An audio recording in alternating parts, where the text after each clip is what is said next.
Teruntukmu, wahai sahabatku, ternyata belajar ilmu tajwid itu sangatlah penting.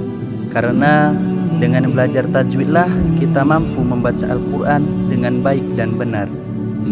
Hukum mempelajari ilmu tajwid adalah fardu kifayah, sedangkan membaca Al-Quran dengan tajwid adalah fardu ain.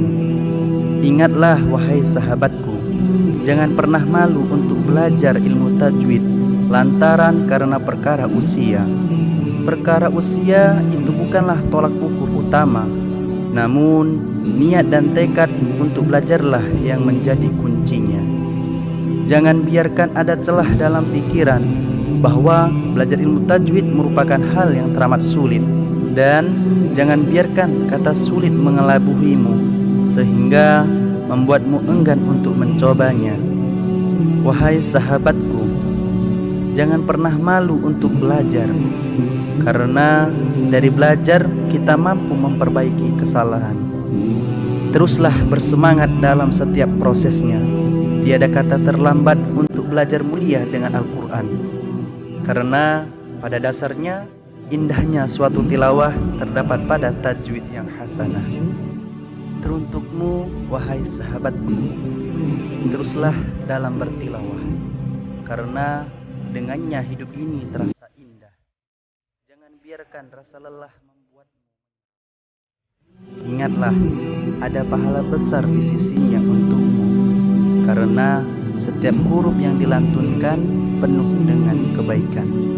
Rasulullah SAW bersabda, siapa yang membaca satu huruf dari Al-Quran, maka baginya satu kebaikan dengan bacaan tersebut.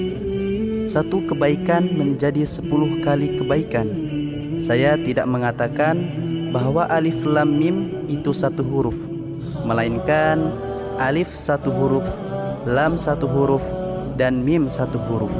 Masya Allah, luar biasa bukan? Begitu banyaknya pahala kebaikan yang didapat dari Al-Quran.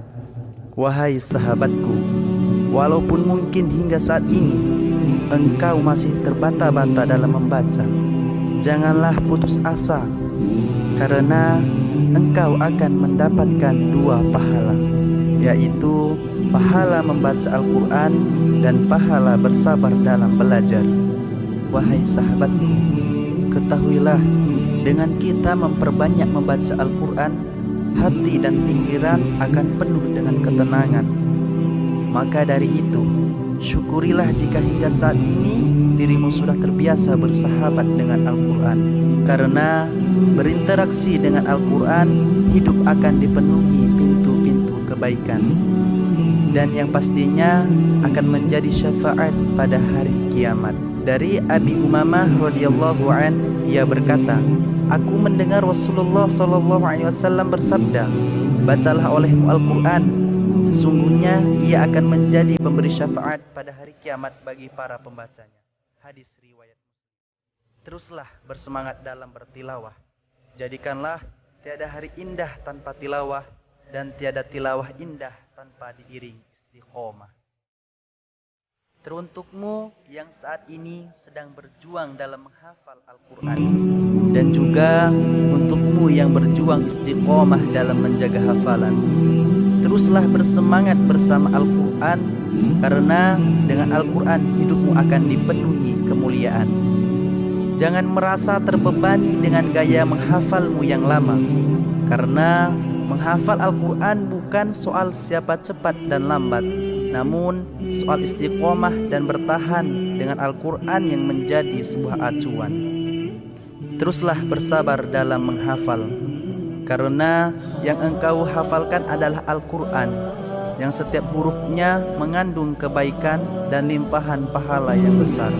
Wahai sahabatku, jika sedih sedang menerpamu, maka ingatlah, sesungguhnya Allah Subhanahu wa Ta'ala mempunyai keluarga di antara manusia.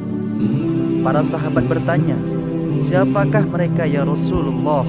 Rasul menjawab, para ahli Al-Quran, mereka keluarga Allah dan pilihan-pilihannya. Hadis riwayat Ahmad.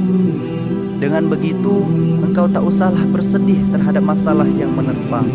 Jadikanlah masalah itu sebagai modal untukmu bangkit di masa yang akan datang. Teruslah bersahabat dengan Al-Quran, karena Al-Quran akan membawamu pada setiap ruang kebaikan.